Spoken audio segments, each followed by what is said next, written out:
असंभव को संभव करने की शर्त रखी है भगवान वाल्मीकि ने आपके समक्ष। वैसे कुमारो, मैंने वो स्वर्ण कमल आपको दे भी दिया तो उसे कोई देख नहीं पाएगा। क्या? क्यों? वो ऐसे कि इस ब्रह्मांड में अनगिनत दिव्य वस्तुएं होती है, क्या वो सभी हमें दिखाई देती है? नहीं ना?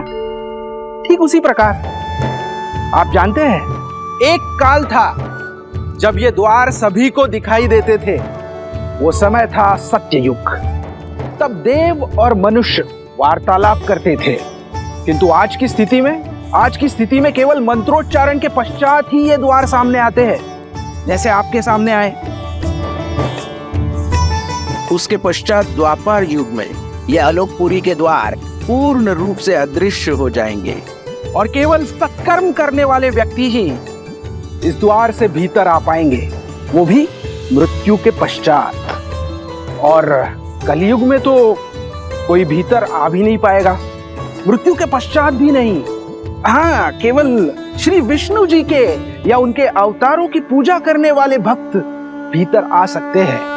और इस युग में आलोकपुरी की कोई वस्तु धरती पर दिखाई भी नहीं देगी। पुष्पक का क्या? हमने रामायण पढ़ी है, पुष्पक तो सबको दिखता है। पुष्पक की महिमा विशेष है। पुष्पक का निर्माण विश्वकर्मा ने धरती पर किया था और उसे यहाँ स्थान प्राप्त हुआ क्योंकि उसने प्रभु श्री राम की सेवा की थी। तो हम भी तो सबसे बड़े भक्त हैं श्री।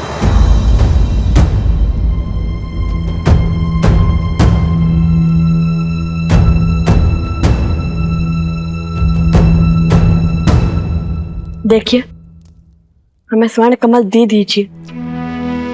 हमारे भगवान वाल्मीकि के आदेश का उल्लंघन नहीं कर सकते। क्षमा करें, वो संभव नहीं है।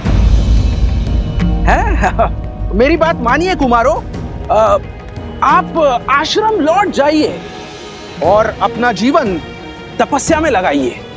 कदाचित उचित समय आने पर आपको वो स्वर्ण कमल मिल जाएगा। सुनिए, विनती कर रहे हैं, दे दीजिए स्वर्ण कमल, अन्यथा बल से छीन लेंगे।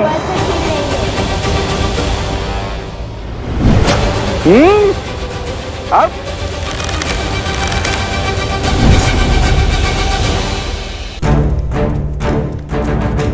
कुछ ये यक्ष है, हम इन पर प्रहार नहीं कर सकते। पर ये हम पर प्रहार करने से चुकेंगे नहीं। परंतु मैंने ये भी नहीं कहा कि हम अपना बचाव भी नहीं कर सकते।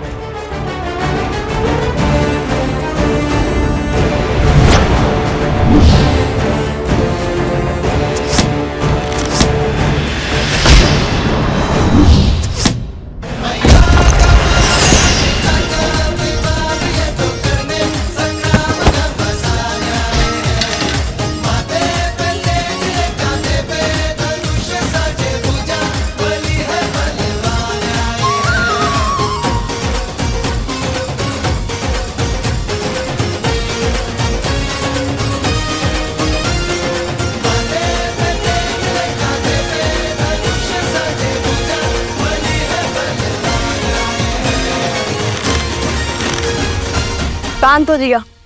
अब यदि हम चाहे तो आपको और आपकी सेना को हमारे बाण से चलनी भी कर सकते हैं, परंतु करेंगे नहीं।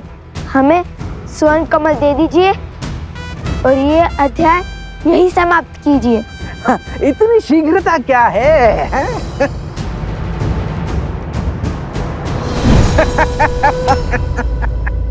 ओम ब्रह्मदेवाय नमः। ओम ब्रह्मदेवाय नमः। एक किरण जो अपने प्रकाश से उन्हें जीवन देती है, सोए हुए मन में ऊर्जा भरती है। सीते, आप मेरे वही सूर्य हैं, हमें एक होने से कोई नहीं रोक सकता। यदि सीता के प्रति मेरा प्रेम, हमारा प्रेम और समर्पण अटूट है ब्रह्मदेव,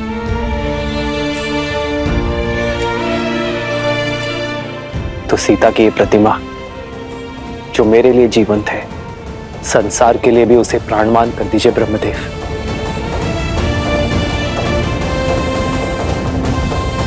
ओम ब्रह्मदेवाय नमः।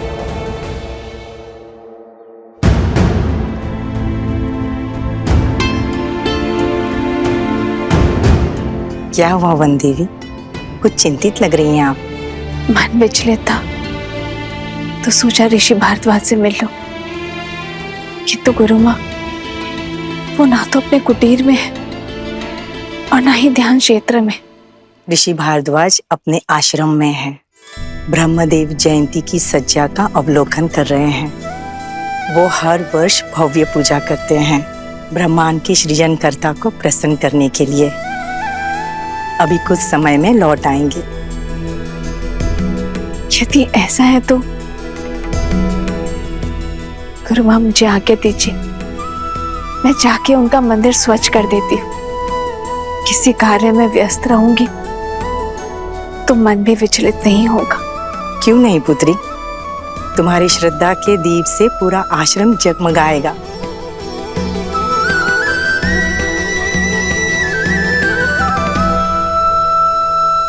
आपने आपके सामर्थ्य का प्रमाण तो दे दिया, अब बारी है ज्ञान का प्रमाण देने की।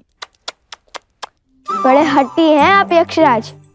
देते हैं अब अपने ज्ञान का प्रमाण। पूछिए, क्या पूछना है? तो मेरा पहला प्रश्न,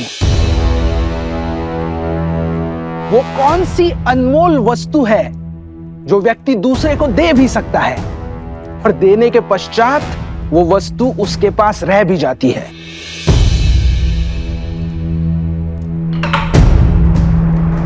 प्रेम।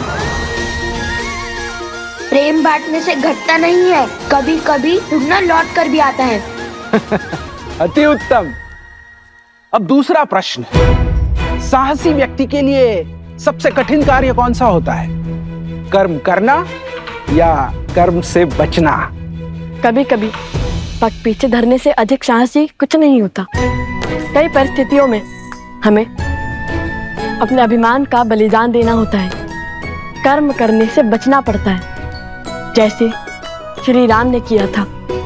यदि वो चाहते तो एक ही बार में रावण को हरा माता सीता को ले आते, किंतु उन्होंने अभिमान का नहीं धर्म का पथ चुना। अद्भुत। अब अंतिम तीसरा प्रश्न। वहाँ हम अश्व को अकेला छोड़कर आए हैं और यहाँ आपके प्रश्न समाप्त ही नहीं हो रहे। अब तो प्रतिशोध के साथ साथ क्रोध की ज्वाला भी धधक रही है मेरे मन में। हम निर्णय तुम नहीं, मैं लूंगा शास्त्र मुख। मैं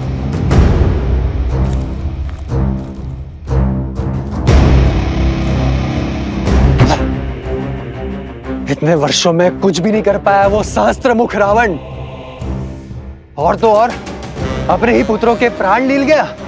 जो स्वयं सफल ना हो सका वो मुझे क्या निर्देश देगा?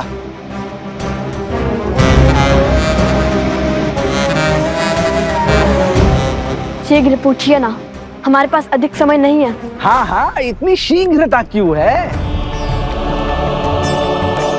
कुमारो, तनिक थोड़ा धैर्य तो रखो।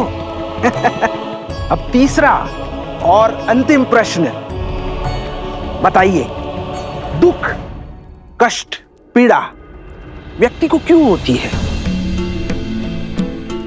उसके पीछे कोई उद्देश्य है या केवल नियति?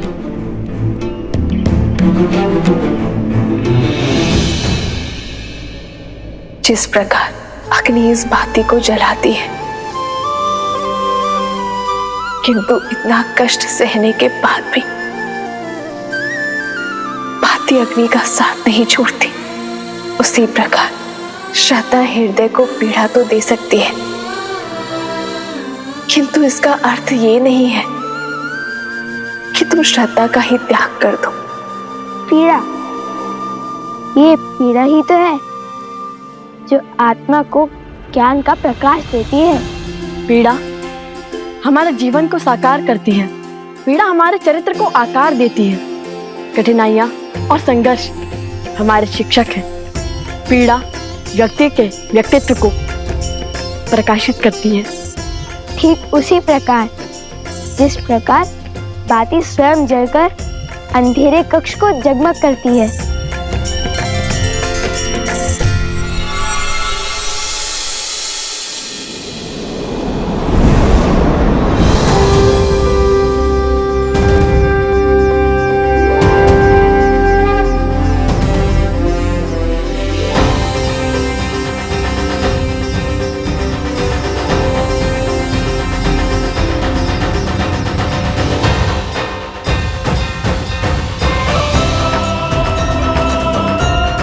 प्रणाम अग्निदेव, इंद्रदेव, बृहस्पति देव, कुबेर देव, विश्वकर्मा देव, सूर्य देव, वरुण देव, प्रणाम। आयुष्मान भव पुत्र, आप दोनों अपनी परीक्षा में निपुण हुए और यह सिद्ध कर दिया कि आप दोनों केवल बल में ही नहीं अपितु बुद्धि से भी धनी हैं। हमें देखना चाहते थे कि आप ये दुर्लभ स्वर्ण कमल पाने योग्य हैं भी या नहीं। अरे फिर तो ये प्रश्न सबसे पहले पूछना चाहिए था यक्ष राज कुबेर जी को। हम उसी क्षण उत्तर दे देते। हमारा इतना समय तो व्यर्थ ना होता। जानते हैं कितना दायित्व है हमारे कंधों पर। तो अब हमें अपने भूल की भरपाई करनी होगी। हम आपके बल और बुद्धि दोनों से अति प्रसन्न हैं। उपहार और आशीर्वाद स्वरूप कुछ दिव्य अस्त्र स्वीकार कीजिए। आपको शीघ्र ही इनकी आवश्यकता पड़ेगी। आप दोनों जब चाहे इन अस्त्रों का आवाहन कर सकते हैं।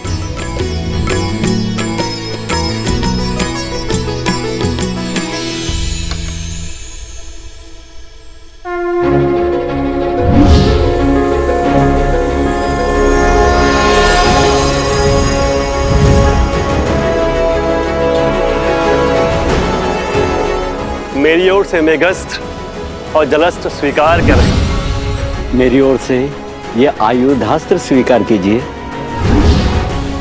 और मैं देवराज इंद्र तुम्हें अग्नि भेदास्त्र प्रदान करता हूं। और ये यमदेव का खड्ग मैं प्रदान करता हूं।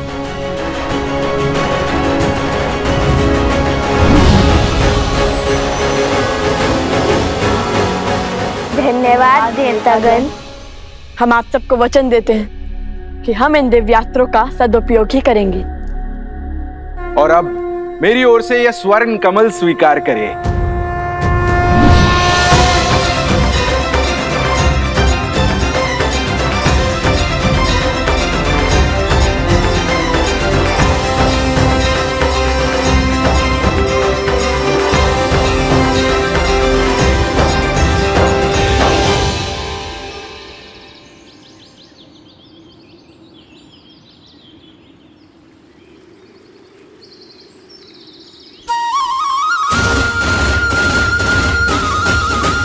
धन्यवाद कुबेर देव। भैया माता कितनी प्रसन्न होगी ना ये सुनकर कि हमने इतने सारे दिव्य अस्त्र पा लिए।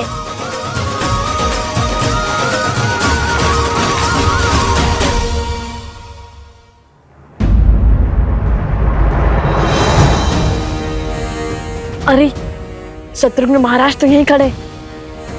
अब इनसे युद्ध करने के सिवाय हमारे पास और कोई उपाय नहीं है। किंतु ये माला थामकर कैसे लड़ेंगे?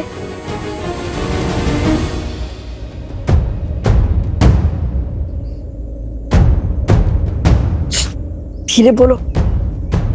देखो हम देख नहीं पा रहे। दृष्टिहीन सैनिक। यदि दृष्टिहीन होते तो सेना का भाग कैसे बनते? अभी पता करता हूँ।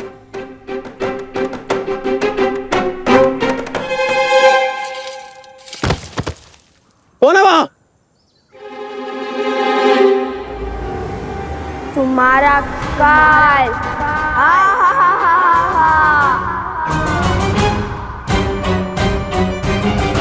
हम तो अदृश्य हो गए। ये शक्ति किस देवता ने दे दी हमें?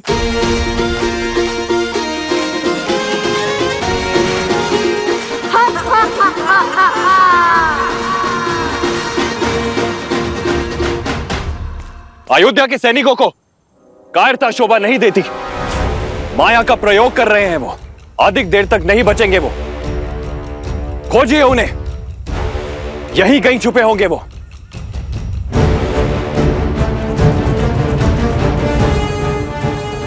शीघ्र निकलते हैं यहां से।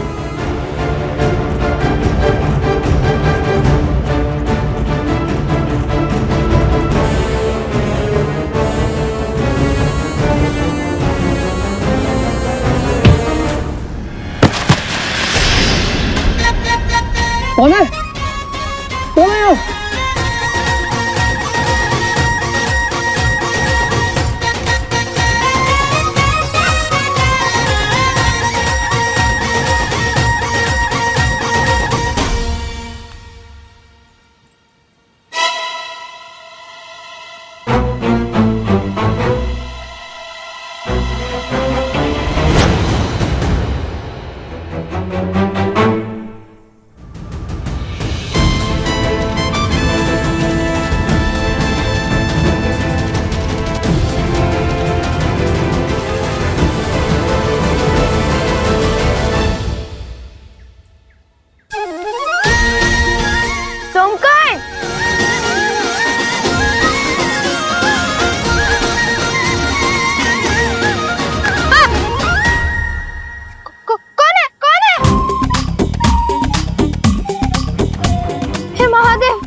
माता लव? नहीं कुछ, हम ही हैं सोमकरण। सच में? किंतु आप है कहाँ? हम तुम्हारे सामने हैं। हाँ, अरे हाँ, ये रहे। किंतु दिखाई क्यों नहीं दे रहे? ये कैसी माया? अरे सब बताएंगे, सब बताएंगे। किंतु अभी तुम अपना हाथ आगे करो और ये माला पकड़ो। बहुत भारी है, मैं थक गया हूँ।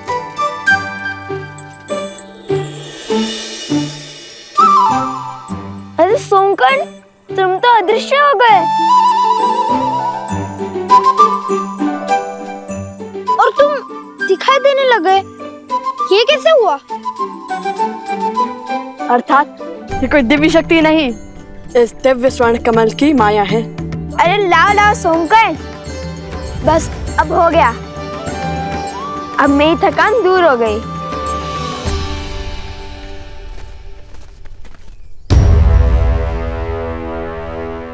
अब तुम हमें स्वयं अश्वत्थ तक पहुंचाओगे। बस बहुत हुई प्रतीक्षा। मैं कोई पहरेदार नहीं हूं। मैं अभी इस अश्व को मारकर अश्वमेध का अंत कर दूंगा और असुरों के सर से धर्म की तलवार सदा के लिए हटा दूंगा।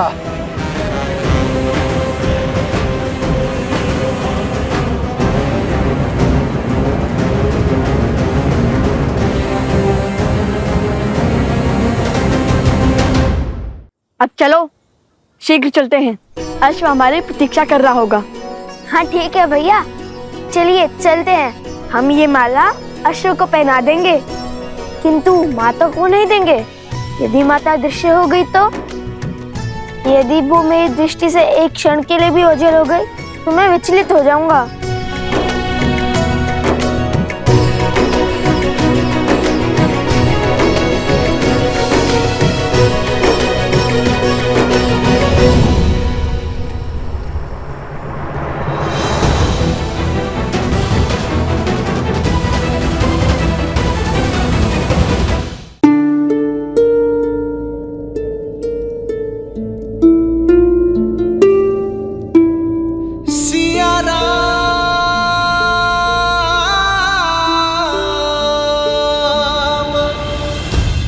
श्री राम, श्री राम। ओम ब्रह्मदेवाय नमः, देवाय नमः। ओम ब्रह्मदेवाय नमः। सीते, सीते।